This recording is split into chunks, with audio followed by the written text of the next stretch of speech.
আসসালামু আলাইকুম অনার্স শিক্ষার্থীরা, আমি তোমাদের রাকিব স্যার। আজকে আমি তোমাদের জন্য আলোচনা করব প্যাসেজ রাইটিং নিয়ে। Passage writing class 0 two hero. পরীক্ষায় কমন না আসলেও নো টেনশন, 15 থেকে 18 মার্ক তোলার নিনজা টেকনিক।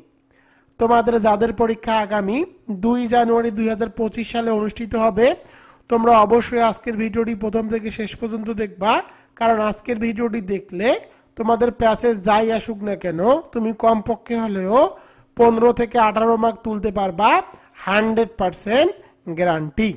তোমাদের জন্য সুবর্ণ সুযোগ, তোমাদের জন্য রকিবুল 24 পাবলিকেশনের শিওর পাস যে সাজেশন বইটি রয়েছে, এই বইটি বর্তমানে অফার মূল্যে বিক্রি করতেছি মাত্র 350 টাকায়। কুরিয়ার চার্জ একদম ফ্রি। তাই আর দেরি না করে এখন এই রকিবুল 24 এর নম্বর 01744559475, এই নম্বরে হোয়াটসঅ্যাপে SMS করে লিখো 350 টাকা। আজকে আমি মূলত তোমাদেরকে অনার্স নন ক্রেডিট এক্সামিনেশন 2015 যে পরীক্ষাটি অনুষ্ঠিত হয়েছিল 16/4/2016 তার যে প্যাসেজ রাইটিংটি এসেছিল, সে প্যাসেজ রাইটিংটি তোমাদেরকে ব্যাখ্যা সহকারে সমাধান করে দিব এবং কিভাবে প্যাসেজ কমন না আসলেও তোমরা 15 থেকে 18 মার্ক তুলতে পারবা তার নিনজা টেকনিকটিও শিখিয়ে দিব। তো দেখো, এই প্রশ্নটি অনার্স বোর্ড কোশ্চেন এক্সামিনেশন 2015 এই প্রশ্নটি তোমাদের জন্য খুবই ইম্পর্টেন্ট। তো দেখো, প্যাসেজ রাইটিং এর ক্ষেত্রে তোমরা কি করবে, আগে প্যাসেজটি 2-1 পড়ে নিবা। তো দেখো, আমি প্যাসেজটি পড়ি, তোমরা দেখো।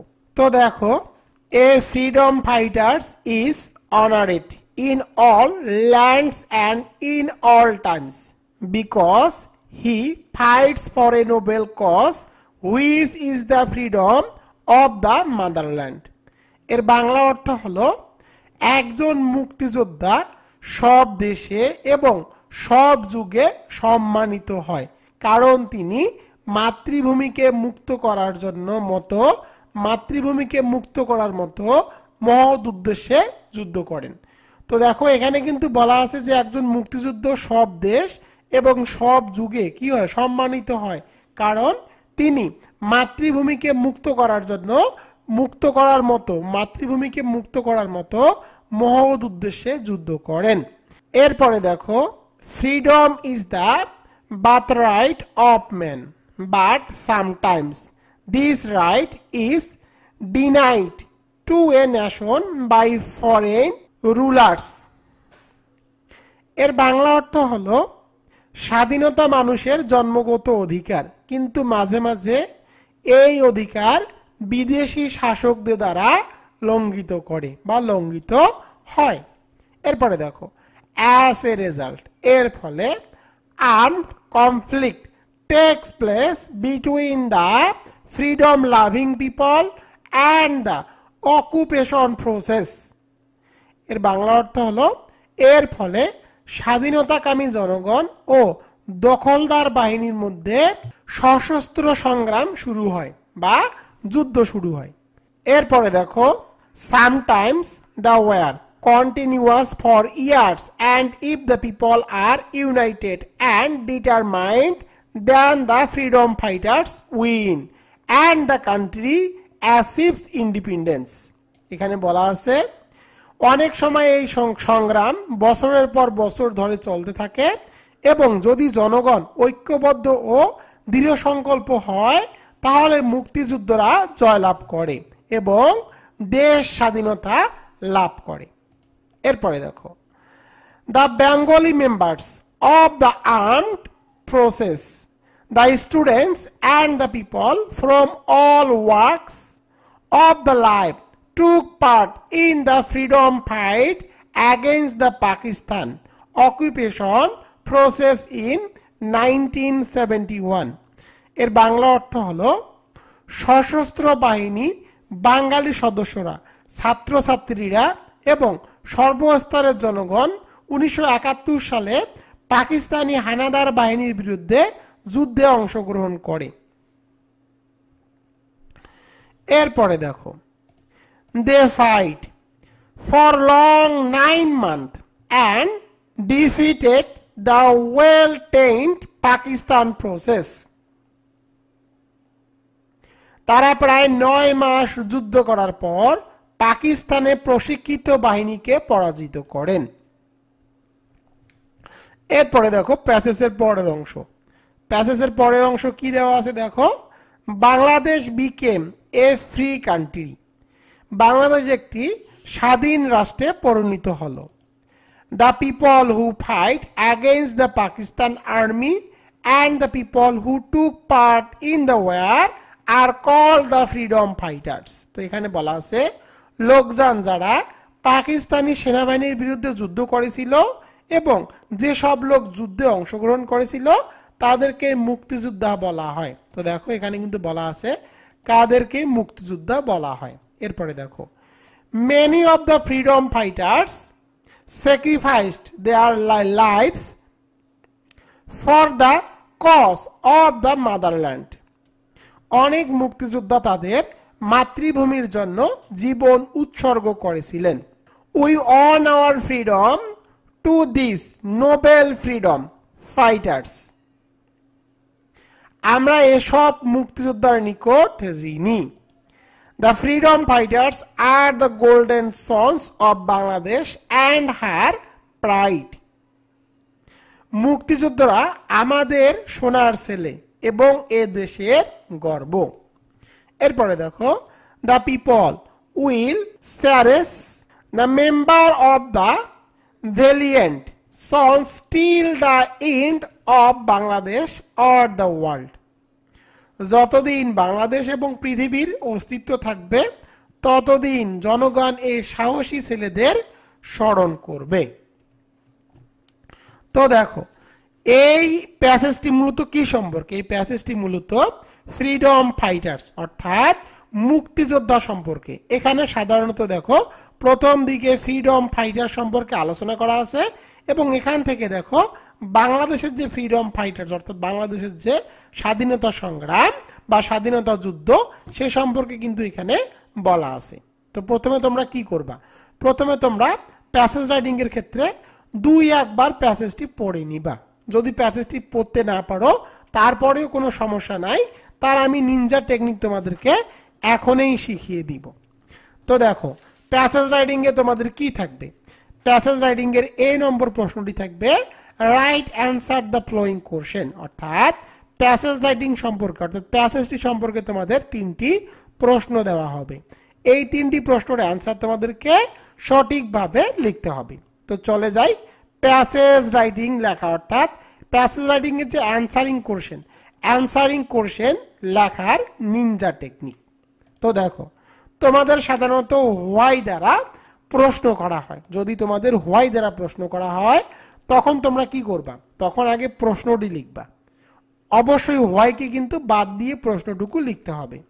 কোশ্চেনটি লিখবা, এরপরে বিকজ লিখে প্যাসেজ থেকে উত্তরটুকু বসিয়ে দিবা।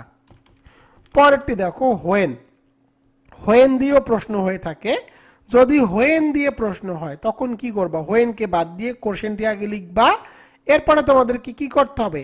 অ্যান্সার লিখতে হবে। আগে তোমরা সাবজেক্ট লিখবে, এরপরে ভার্ব লিখবে, এরপরে বাকি অংশটুকু লিখে দিবা। এরপরে দেখো যদি তোমাদের হু দ্বারা আসে, তোমাদের পরীক্ষার প্রশ্ন কিন্তু হু দ্বারাও আসে। হু থাকলে কি করবা? আগে অ্যান্সার লিখবে, এরপরে প্রশ্নটুকু সাজিয়ে লিখবা। তো দেখো আমি তোমাদেরকে এক্সাম্পল অর্থাৎ তোমাদের যে প্যাসেজটি পড়ালাম এই প্যাসেজটির উত্তর করে দেই, তাহলে তোমরা বুঝতে পারবা। তো তোমরা কিভাবে উত্তর লিখবা? তো তোমরা এ নম্বরে অ্যান্সার লিখবা। প্রথমে লিখবা অ্যান্সার টু দ্য কোশ্চেন নং। তোমরা লিখবে অ্যান্সার টু দ্য কোশ্চেন নং, লিখে লিখবা 1 এর কি এ। তোমরা অবশ্যই এভাবে লিখবে অ্যান্সার টু দ্য কোশ্চেন নং 1 এর এ লিখে নিচে আন্ডারলাইন করে দিবা। তো দেখো প্রথম প্রশ্নটি দেখো, প্রথম প্রশ্নের উত্তরটি আমি তোমাদেরকে কিভাবে করে দেই একটু মনোযোগ সহকারে দেখো। এখানে কি আছে? হোয়াই আছে। কোনো বাক্যের মধ্যে যদি হোয়াই থাকে তাহলে তোমরা কি করবা? আগে প্রশ্নটি সাজিয়ে লিখবা। তো দেখো এই বাক্যের প্রশ্নটি কি? এই বাক্যের প্রশ্নটি আমি আগে সাজিয়ে লিখবো। তো প্রশ্নটি সাজিয়ে লিখতেছি দেখো দা ফ্রিডম ফাইটার্স। তো দেখো দা ফ্রিডম ফাইটার্স এটি হলো সাবজেক্টের পরে অবশ্যই তোমাদেরকে সাহায্যকারী ভার্ব বসাতে হবে। তো দেখো এই বাক্যের মধ্যে সাহায্যকারী ভার্ব হিসেবে কি দেওয়া আছে? এই বাক্যের সাহায্যকারী ভার্ব হিসেবে দেওয়া আছে আর, সুতরাং তোমাদের এখানে আর বসাতে হবে। তো দেখো the freedom fighters are honoured in all times. প্রশ্নটি কি বলা আছে? Why are the freedom fighters honoured in all times. এর বাংলা অর্থ হলো কেন ফ্রিডম ফাইটার্সরা সব সময় সম্মানিত হয়। তো এর কারণটি তোমাদেরকে লিখতে হবে, তোমাদেরকে আগে প্রশ্নটুকু লিখতে হবে। দেখো লিখে দিয়েছি দ্য ফ্রিডম ফাইটার্স, এটি সাবজেক্ট, এরপরে সাহায্যকারী ভার্ব থাকলে সাহায্যকারী ভার্বটুকু বসাতে হবে, এরপরে বাকি অংশটুকু বসাতে হবে। বিকজ থাকলে তো, যদি তোমাদের হোয়াই থাকে, হোয়াই থাকলে এরপরে তোমরা কি লিখবা? হোয়াই থাকলে তোমাদেরকে লিখতে হবে বিকজ। তো হোয়াই আছে, সুতরাং আমি এখানে বিকজ লিখলাম। এখন তোমরা আমাকে প্রশ্ন করতে পারো, স্যার আমরা তো বাংলা অর্থ করতে পারি না, তাহলে কি আমরা অ্যানসারিং কোশ্চেনে মার্ক পাবো না? অবশ্যই তোমরা মার্ক পাবা, তোমাদের জন্যই আছে রকিবুল 24 ওরফে রাকিব স্যার। তো দেখো এরপরে তোমাদেরকে শর্টকাট টেকনিকটুকু শিখিয়ে দেই। এই ওয়ার্ডটি দেখো, এখানে কি ওয়ার্ড আছে? প্রশ্নের মধ্যে দেওয়া আছে ওয়ানার্ড। তো তোমাদেরকে এই ওয়ার্ডটুকু প্যাসেজের মধ্যে খুঁজে বের করতে হবে, এই প্যাসেজের মধ্যে ওয়ানার্ড এই ওয়ার্ডটি কোথায় রয়েছে। তো দেখো প্যাসেজের মধ্যে অনার্ড এই ওয়ার্ডটি প্রথম সেন্টেন্সেই দেওয়া আছে, সুতরাং বুঝতে হবে এখানেই তোমাদের প্রশ্নটির উত্তর রয়েছে। তো দেখো যেহেতু বিকজটি আগে লিখে দিয়েছি, এরপরে বাকি অংশটুকু আমি লিখে দিব। তো দেখো because he fights for a noble cause which is the freedom of the motherland. তো দেখো এখানে কিন্তু অ্যান্সারটুকু দিয়েই দেওয়া আছে, জাস্ট তোমরা বিকজের পরে অ্যান্সারটুকু লিখে দিবা। তো দেখো আমি এখানে অ্যান্সারটুকু লিখে দিলাম। তো দেখো এর বাংলা অর্থ কি হবে? এর বাংলা অর্থ হবে আমাদের মুক্তিযোদ্ধারা সব সময় সম্মানিত, কারণ তারা বা তিনি মাতৃভূমিকে মুক্ত করার মতো মহৎ উদ্দেশ্যে যুদ্ধ করেন। আশা করি তোমরা এই প্রশ্নটির উত্তর পেয়েছো এবং তোমাদেরকে শর্টকাট টেকনিকটিও শিখিয়ে দিলাম। এরপরে দেখো 2 নম্বরটি দেখো হোয়েন কখন, can the freedom fighters win, কখন ফ্রিডম ফাইটার্সরা উইন হয়, অর্থাৎ কখন বিজয়ী হয়। এখন তোমরা আমাকে প্রশ্ন করতে পারো, স্যার আমরা তো বাংলা ইংরেজি থেকে বাংলা করতে পারি না, তাহলে কি আমরা এর উত্তর দিতে পারবো না? জি অবশ্যই পাবা। তো দেখো এখানে ওয়ার্ডটি কি আছে? এখানে ওয়ার্ড আছে উইন। তো তোমরা প্যাসেজের মধ্যে দেখবা, প্যাসেজের মধ্যে উইন ওয়ার্ডটি কোথায় রয়েছে। তো তোমরা একটু প্যাসেজটি মনোযোগ সহকারে দেখবা। তো দেখো আমিও কিন্তু প্যাসেজটি দেখতেছি এবং উইন, এই উইন যে ওয়ার্ডটি আছে, এই উইন ওয়ার্ডটি কোথায় রয়েছে সে ওয়ার্ডটুকু তোমাদেরকে খুঁজে বের করতে হবে। দেখো এখানে কিন্তু আমরা উইন ওয়ার্ডটুকু পেয়ে গেলাম। তো দেখো এখানে যেহেতু উইন ওয়ার্ডটি আছে, সুতরাং বুঝতে পারতেছো এর মধ্যেই অ্যান্সারটুকু রয়েছে। তো দেখো এখন আমি প্রশ্ন থেকে অ্যান্সারটুকু লিখে দিব। তো প্রশ্নটুকু আগে সাজিয়ে নিব। প্রথমে সাবজেক্ট, তো এখানে সাবজেক্ট হিসেবে দেখো দেওয়া আছে দ্য ফ্রিডম ফাইটার্স। এরপরে দেখো এখানে কি আছে? এখানে সাহায্যকারী ভার্ব হিসেবে ক্যান আছে, ক্যানটুকু বসাবো, এরপরে উইন বসাবো। ক্যানটুকু বসানোর পরে দেখো আমি এখানে উইন বসালাম। তো দেখো the freedom fighters can win, freedom ফাইটার্সরা কখন বিজয়ী লাভ করে, ফ্রিডম ফাইটার্সরা বিজয়ী লাভ করে। এরপরে লিখবা হোয়েন, যখন, যখন তারা কি করে, যখন দেখো এখানে অ্যান্সার দেওয়া আছে, যখন the people are united and determined, যখন তারা ঐক্যবদ্ধ এবং সুদৃঢ় সংলগ্ন হয়, অর্থাৎ যখন তারা ঐক্যবদ্ধ হয়, যখন তারা ঐক্যবদ্ধ হয় এবং দৃঢ় সংকল্প হয়, তখনই তারা কিন্তু বিজয়ী লাভ করে। তো জাস্ট এখান থেকে বাক্যটুকু তুলে এখানে বসিয়ে দিবা। আমি দেখো বসিয়ে দিয়েছি। তো দেখো the freedom fighters can win when, যখন তারা, when the people are united and determined. আশা করি তোমরা এটিও বুঝতে পেরেছো। জাস্ট প্রশ্নটুকু লিখবা এবং প্যাসেজ থেকে ওই ওয়ার্ডটুকু খুঁজে যেখানে অ্যান্সারটুকু থাকবে সেই অ্যান্সারটুকু এখানে বসিয়ে দিবা। আমি কিন্তু অ্যান্সারটুকু এভাবেই তোমাদেরকে করাচ্ছি। 3 নম্বরটি দেখো, 3 নম্বরে কি বলা আছে? Who are the freedom fighters of our country, আমাদের দেশের ফ্রিডম ফাইটার্স কারা, মানে আমাদের দেশের মুক্তিযোদ্ধারা কারা। এখানে কিন্তু এখানে এই কথাটি বলা আছে। কারা? Freedom fighters. তো দেখো এখানে কি বলা আছে, ফ্রিডম ফাইটার্স কারা। তো ফ্রিডম ফাইটার্স কারা আমরা প্যাসেজে একটু মনোযোগ দিয়ে দেখব যে প্যাসেজে কোথায় এই প্রশ্নটির কথা বলা আছে। তো আমরা প্যাসেজটি একটু মনোযোগ সহকারে দেখব। তো দেখো প্যাসেজটিতে কি বলা আছে। প্যাসেজের দ্বিতীয় অংশে বলা আছে the people who fight against the Pakistan army and the people who took part in the war are called the freedom fighters. দেখো ফ্রিডম ফাইটার্স এখানে ওয়ার্ডটি আমরা খুঁজে পেয়েছি, ফ্রিডম ফাইটার্স। ফ্রিডম ফাইটার্স আমরা যেহেতু এখানে ওয়ার্ডটি খুঁজে পেয়েছি এবং এই বাক্যটির মধ্যে এর অ্যান্সার আছে, সুতরাং আমরা এখানে এই বাক্যটুকু বসিয়ে দিব। The people who fight against the Pakistan, যে সকল মানুষ পাকিস্তান আর্মি এবং and the people who took part in the war are called freedom fighters. এর বাংলা অর্থ হলো লোকজন যারা পাকিস্তানি সেনাবাহিনীর বিরুদ্ধে যুদ্ধ করেছিল এবং যে সব লোক এই যুদ্ধে অংশগ্রহণ করেছিল তাদেরকে মুক্তিযোদ্ধা বলা হয়। তো দেখো আমি কিন্তু খুব সহজেই তোমাদেরকে টেকনিকের মাধ্যমে আনসারিং কোশ্চেন এই প্রশ্নটির উত্তর করে দিলাম, তোমরা এভাবে উত্তরগুলো লিখবা। এবার চলে যাব 2 নম্বরে।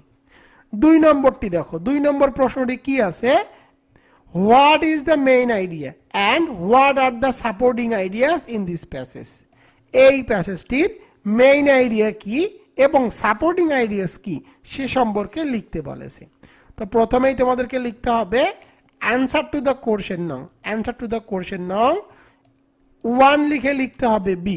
তো দেখো মেইন আইডিয়া এবং সাপোর্টিং আইডিয়াস, মেইন আইডিয়া এবং সাপোর্টিং আইডিয়াস তোমরা চাইলে বক্সের মধ্যেও লিখতে পারো অথবা এমনিতেও লিখতে পারো। তো দেখো আমি তোমাদেরকে মেইন আইডিয়া এবং সাপোর্টিং আইডিয়াস লেখার নিনজা টেকনিকটুকু শিখিয়ে দেই। তো দেখো মেইন আইডিয়া এবং সাপোর্টিং আইডিয়াস এর নিনজা টেকনিক, তোমরা মেইন আইডিয়া কোনটা লিখবা। তো দেখো অ্যান্সারিং কোশ্চেনের যে 1 নম্বর প্রশ্নটি, অ্যান্সারিং কোশ্চেনের যে 1 নম্বর প্রশ্নটির উত্তর লিখেছো সেটি লিখবা মেইন আইডিয়া। আর সাপোর্টিং আইডিয়াস কোনটি লিখবা, সাপোর্টিং আইডিয়াস তোমাদেরকে 3টি লিখতে হবে। তো সাপোর্টিং আইডিয়াস লিখবা তোমরা অ্যান্সারিং কোশ্চেনের 2 নম্বর, অ্যান্সারিং কোশ্চেনের 3 নম্বর এবং প্যাসেজের লাস্ট সেন্টেন্স। তো দেখো এটি আমি তোমাদেরকে সমাধান করে দিই, তাহলে তোমরা টেকনিকটুকু বুঝতে পারবা। তো তোমাদের এখানে লিখতে হবে the main idea and the supporting ideas are given below, অর্থাৎ মেইন আইডিয়া এবং সাপোর্টিং আইডিয়া নিচে দেওয়া হলো। তো এরপরে তোমরা এখানে লিখে দিবে মেইন আইডিয়া। মেইন আইডিয়া লিখে প্রশ্ন যে অর্থাৎ 1 নম্বর প্রশ্নটি যে উত্তরটি লিখেছো সে উত্তরটুকু এখানে বসিয়ে দিবা, এটি হবে মেইন আইডিয়া। তো দেখো আমি এখানে উত্তরটুকু বসিয়ে দিলাম। তো উত্তরটুকু বসিয়ে দিলাম, দেখো the freedom fighters are honored in all times because he fight for a noble cause which is the freedom of the motherland. এটি হবে এই বাক্যটির মেইন আইডিয়া। এরপরে তোমাদেরকে লিখতে হবে সাপোর্টিং আইডিয়াস। তো সাপোর্টিং আইডিয়াস লিখে তোমাদেরকে লিখতে হবে, প্রথমে তোমরা সাপোর্টিং আইডিয়াস এর কি লিখবা। এখন তোমরা আমাকে প্রশ্ন করতে পারো স্যার আমরা যদি 1 নম্বর প্রশ্নটির উত্তর দিতে না পারি তাহলে আমরা মেইন আইডিয়া কোনটি লিখব। তখন তোমরা কি করবা, তখন তোমাদের প্যাসেজের যে 1 নম্বর সেন্টেন্সটি দেওয়া থাকবে, প্যাসেজে যে 1 নম্বর সেন্টেন্সটি দেওয়া থাকবে সেই সেন্টেন্সটি একটু পরিবর্তন করে মেইন আইডিয়া লিখে দিবা। আশা করি মেইন আইডিয়া কিভাবে লিখতে হবে তার নিনজা টেকনিকটুকু শিখতে পেরেছো। তো দেখো সাপোর্টিং আইডিয়াস কিভাবে লিখবা, প্রথমে আনসারিং কোশ্চেনের যে 2 নম্বরটি সেটি লিখবা। তো দেখো আনসারিং কোশ্চেনের 2 নম্বরটি কি লিখেছো, দেখো আমি এখানে 2 নম্বরটি লিখে দিয়েছি, the freedom fighters can win. তো এখানে তোমাদেরকে 2 নম্বর বাক্যটি সাপোর্টিং আইডিয়াসে লিখতে হবে। এখানে তোমার রোমান চিহ্ন দিয়ে লিখে দিবা 1। এরপরে অ্যানসারিং কোশ্চেনের 2 নম্বর যেটি থাকবে সেটি লিখে দিবা।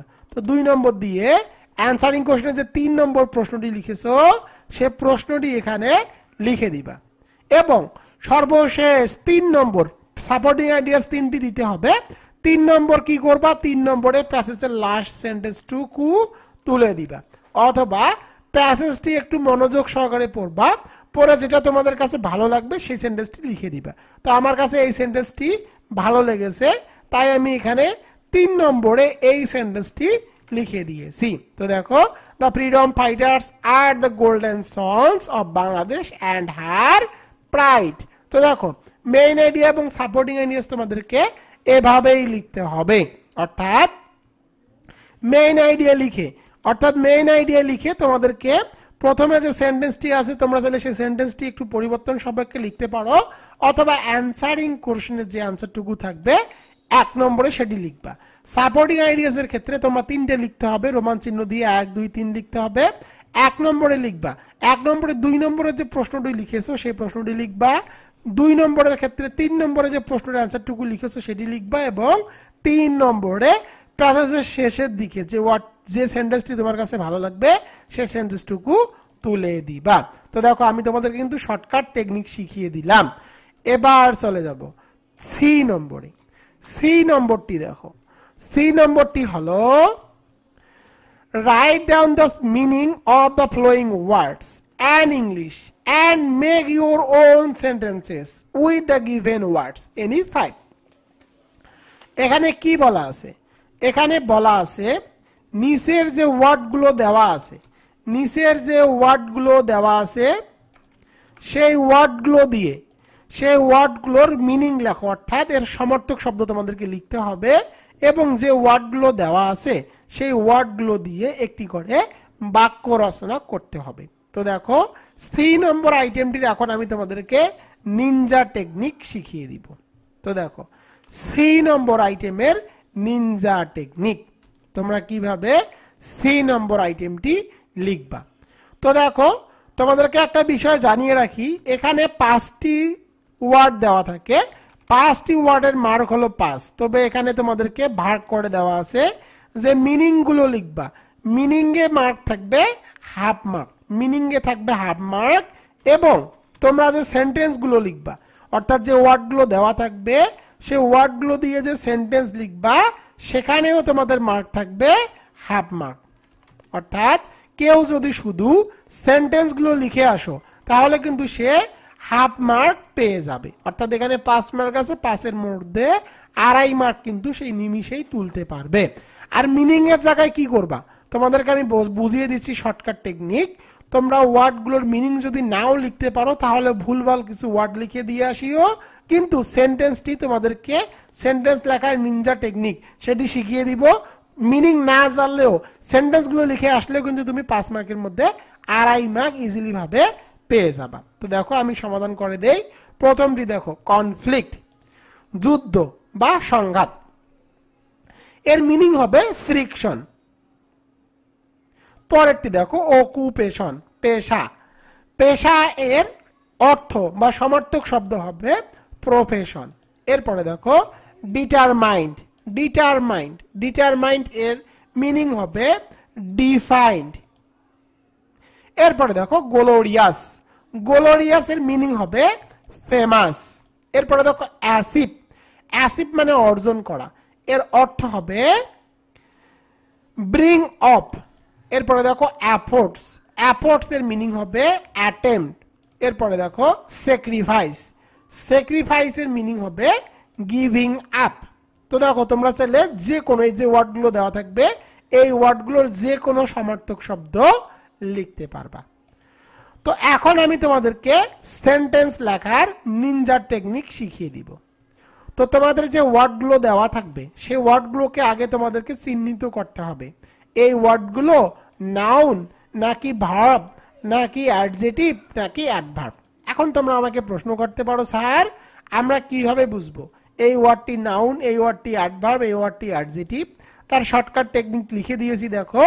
নাউন চেনার উপায়, কোন শব্দের শেষে যদি এল, টিআইওএন, এসআইওএন, ইএসটি, ইএনএনসি, ইআর, জি, টিএস, ডি, এজি, টিইউআরই, টিওয়াই থাকে তাহলে বুঝতে হবে সেটি নাউন। আর যদি নাউন হয় তাহলে বাক্য লেখার শর্টকাট টেকনিক হলো হিজ অথবা হার অথবা রাকিবস, এরপরে নাউন যে ওয়ার্ডটি দেওয়া থাকবে সেই ওয়ার্ডটি লিখবা ইজ নট সো গুড। এখানে দেখো আমি একটি এক্সাম্পলও দিয়ে রেখেছি।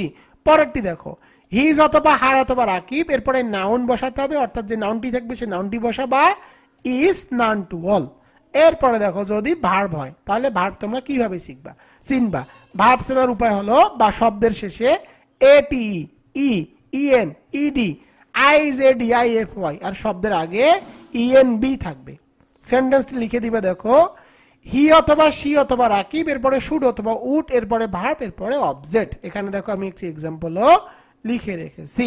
এরপরে দেখো যদি ওয়ার্ডটি অ্যাডজেক্টিভ হয় তাহলে তোমরা কিভাবে বুঝবা, অর্থাৎ শব্দটির শেষে কি থাকবে, ইএন থাকবে, ওয়াই থাকবে, নাউনের সাথে এল থাকবে, টিআইভি থাকবে, ও ইউএস থাকবে, আইএস থাকবে, এফ ইউএল থাকবে, ও ইউএস থাকবে, ইডি থাকবে, তাহলে বুঝতে হবে সেটি অ্যাডজেক্টিভ।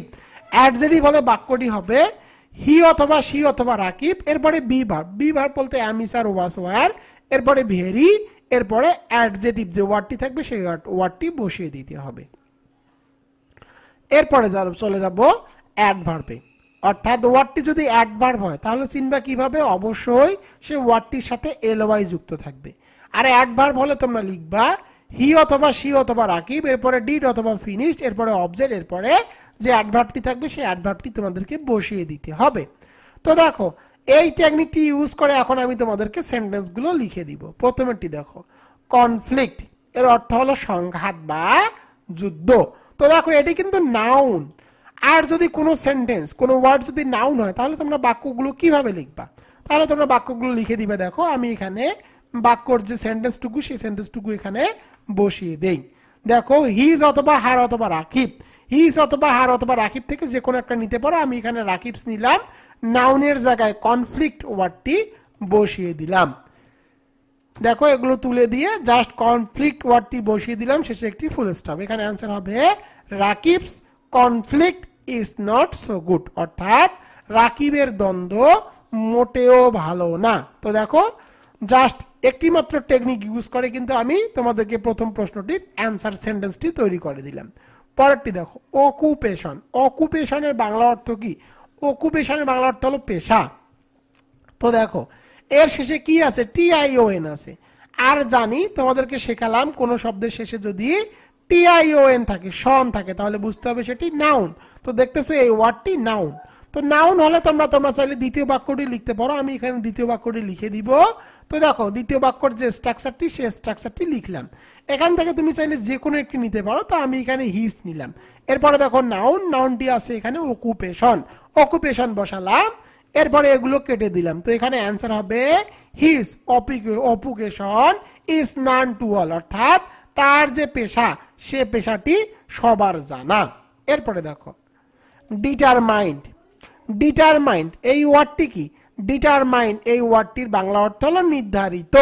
তো এখানে কি আছে, ইডি আছে, সাধারণত ইডি থাকলে সেটি অ্যাডজেটিভ হয়। আর দেখো কোনো বাক্য যদি অ্যাডজেটিভ হয়, কোনো বাক্য যদি অ্যাডজেটিভ হয় তাহলে বাক্যটি কিভাবে তোমরা রচনা করবা।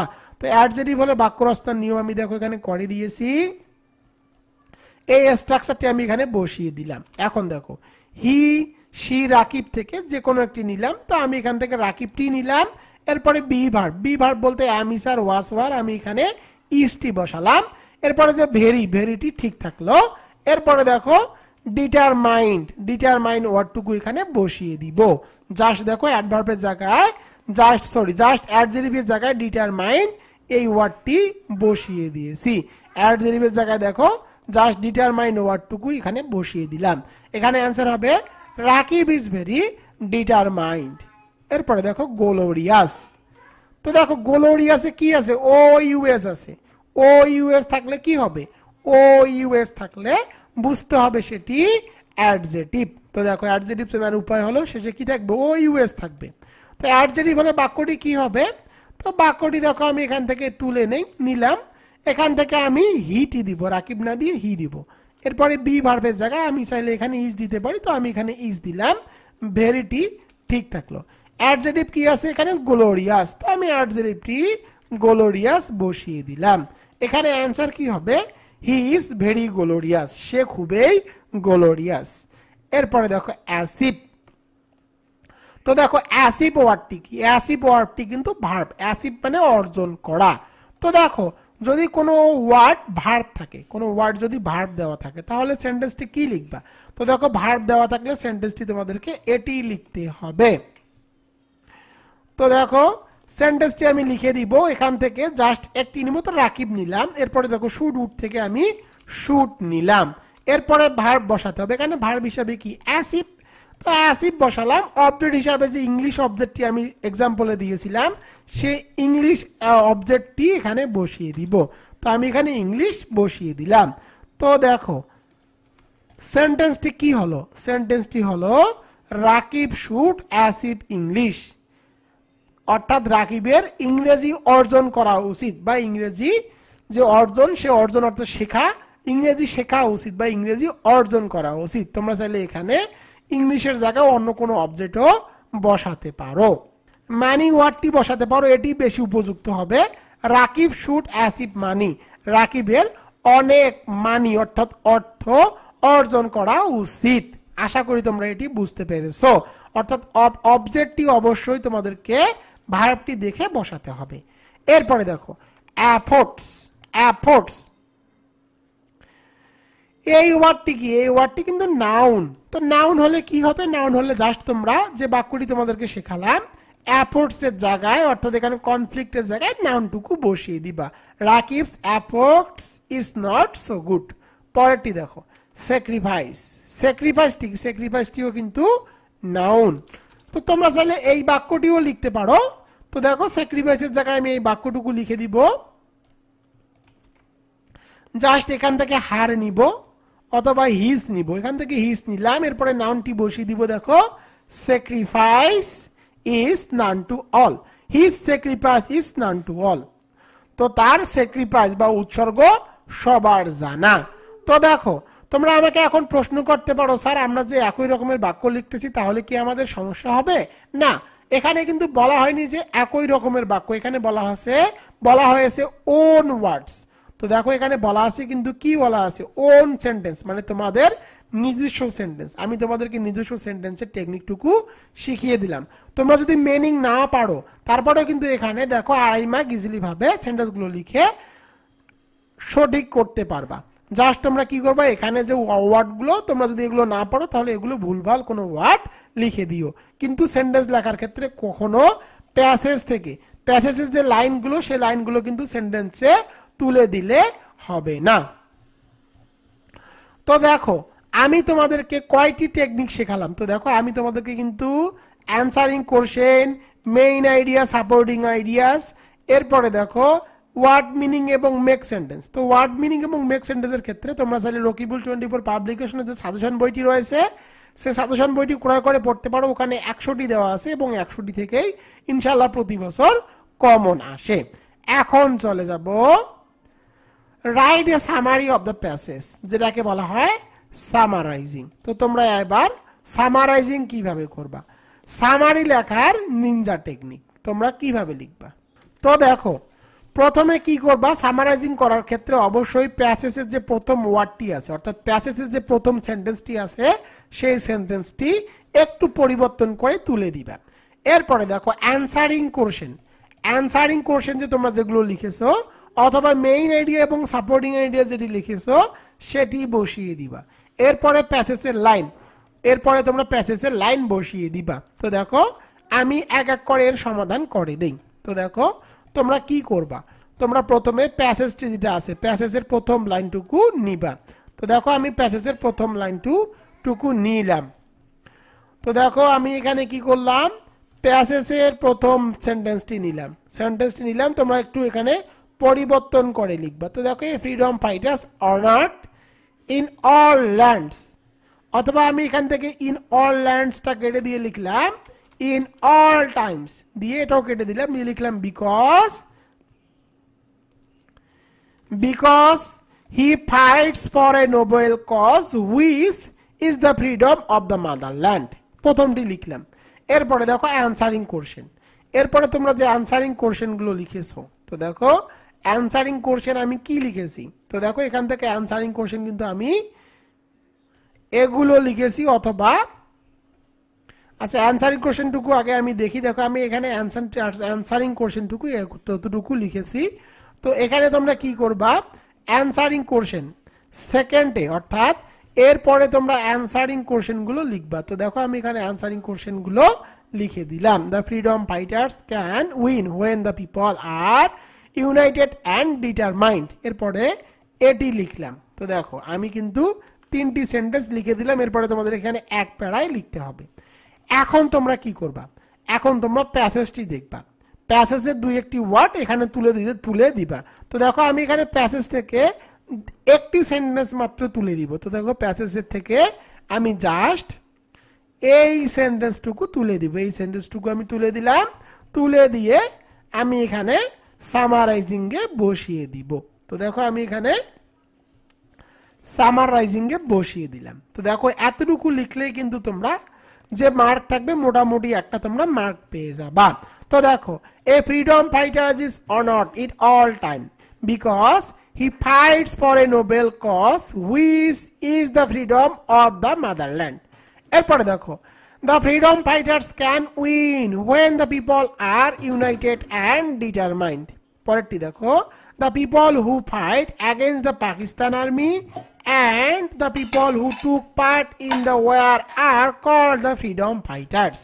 এরপরে দেখো লিখে দিয়েছি the freedom fighters are the golden sons of Bangladesh and her pride.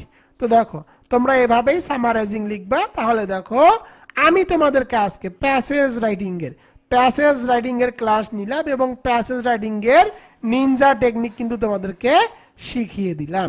আশা করি তোমরা এভাবে যে প্যাসেজে আসুক না কেন আমি তোমাদেরকে যে টেকনিকগুলো শেখালাম এই টেকনিকগুলো ফলো করে তুমি যে কোনো ধরনের প্যাসেজ রাইটিং সলভ করতে পারবা। ভিডিওটি ভালো লেগে থাকলে অবশ্যই ভিডিওটি তোমরা শেয়ার করে দিবা। এবং অনার্স শিক্ষার্থীরা তোমরা যারা অনার্স ইংরেজি নিয়ে অনেক টেনশনে আছো, তোমাদের জন্য রকিবুল 24 পাবলিকেশনস বের করেছে sure pass shortcut suggestion, honours ইংরেজিতে পাস করার মহা ঔষধ, যে পরীক্ষাটি অনুষ্ঠিত হবে আগামী 2 জানুয়ারি 2025। মাত্র 4 থেকে 5 দিন পড়লে পাস নিয়ে নো টেনশন, 100% গ্যারান্টি, তার আমি তোমাদেরকে নিশ্চয়তা দিয়ে দিচ্ছি। তো দেখো তোমাদের জন্য স্ক্রিনের মধ্যে যে শর্টকাট সাজেশন বইটি দেখতেছো জানিয়ে দিব কিভাবে এই শর্টকাট সাজেশনটি মাত্র 4 থেকে 5 দিন পরে কমপ্লিট করতে পারবা সে সম্পর্কে বিস্তারিত জানিয়ে দিব। এই সাজেশনটির মূল্য মাত্র 350 টাকা, কুরিয়ার চার্জ একদম ফ্রি। তোমরা যারা যারা এই সাজেশনটি অর্ডার করতে চাও তারা এই নম্বরে হোয়াটসঅ্যাপে SMS করো। প্রথমে আলোচনা করব তোমাদেরকে গ্রামার পার্টের কতটুকু পড়তে হবে। তোমাদের গ্রামারে মার্ক থাকে 45। প্রথমে থাকবে গ্রামাটিক্যাল আইটেম এবং দেখো দিয়েছি সাজেশন। 1 নম্বরে আর্টিকেলস, তোমাদেরকে 5টি আর্টিকেলসের ম্যাজিক রুলস এবং টেকনিক পড়তে হবে, 15টি প্রশ্ন পড়তে হবে এবং বিগত সালের প্রশ্নাবলী দেখতে হবে। 2 নম্বরে দেখো কারেকশন, 9টি কারেকশনের ম্যাজিক রুলস পড়তে হবে, 100টি কারেকশন প্র্যাকটিস করতে হবে এবং বিগত সালের প্রশ্নাবলী দেখতে হবে। এরপরে দেখো রাইট ফ্রম অর ভার্ব, 10টি ম্যাজিক রুলস অথবা টেকনিক, 100টি প্রশ্ন এবং বিগত সালের প্রশ্নাবলী। 4 নম্বরে WS কোশ্চেন, 10টি ম্যাজিক রুলস টেকনিক, 100টি WS question suggestion and answer, বিগত সালের প্রশ্নাবলী। চেঞ্জিং ওয়ার্ড, দেখো মাত্র 4টি চেঞ্জিং ওয়ার্ডের ম্যাজিক রুলস অথবা টেকনিক, 100টি প্রশ্ন এবং বিগত সালের প্রশ্নাবলী। রিয়ারেঞ্জ, 5টি ম্যাজিক রুলস অথবা টেকনিক, 40টি প্রশ্ন এবং বিগত সালের প্রশ্নাবলী। 7 নম্বরে পাংচুয়েশন, 5টি পাংচুয়েশনের ম্যাজিক রুলস বা টেকনিক, 5টি প্রশ্ন এবং বিগত সালের প্রশ্নাবলী। সিনোনিমস এবং অ্যান্টিনিমস, 100টি প্রশ্ন এবং বিগত সালের প্রশ্নাবলী। এবং সর্বশেষ 9 নম্বরের ট্রান্সলেশন, 10টি ট্রান্সলেশন। তো দেখো তোমাদেরকে জাস্ট এতটুকু পড়তে হবে। তোমরা যে বিগত সালের প্রশ্নাবলীগুলো দিয়েছি তোমরা যদি এগুলো পড়ো, অর্থাৎ টেকনিক এবং যে প্রশ্নগুলো দেওয়া আছে আমার সাজেশনে জাস্ট এগুলো পড়ো, তাহলে বিগত সালের প্রশ্নাবলীগুলো একবারেই নিমিষেই উত্তর দিতে পারবা। তো আমি তোমাদেরকে বলবো অবশ্যই তোমরা যারা ইংরেজি দিয়ে অনেক টেনশনে আছো তারা রকিবুল 24 এর সাজেশনটি অর্ডার করে নাও মাত্র 350 টাকা দিয়ে। মাত্র 4 থেকে 5 দিন পড়লে কিন্তু তোমরা পাস করতে পারবা। দেখো এতটুকু পড়তে কিন্তু তোমাদের 2 থেকে 3 দিনের বেশি সময় লাগবে না। আর একটি কথা হলো বইটি অর্ডার করার সাথে সাথে এগুলোর লিঙ্ক তোমাকে হোয়াটসঅ্যাপের মাধ্যমে লিঙ্কগুলো দিয়ে দেওয়া হবে, তুমি চাইলে সেগুলোর ভিডিও টিউটোরিয়ালও দেখে নিতে পারবা।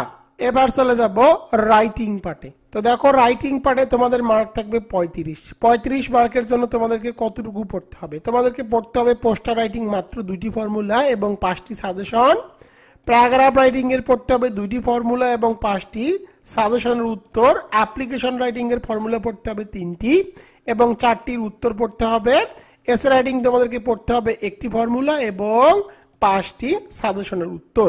এগুলো আমার সাজেশন বইয়ের মধ্যে তোমরা পেয়ে যাবা এবং এখান থেকে তোমরা 100% কমন পাবা। এবার চলে যাব প্যাসেজ রাইটিং এর ক্ষেত্রে। তোমাদের প্যাসেজ রাইটিং এ মার্ক থাকবে 20 মার্ক।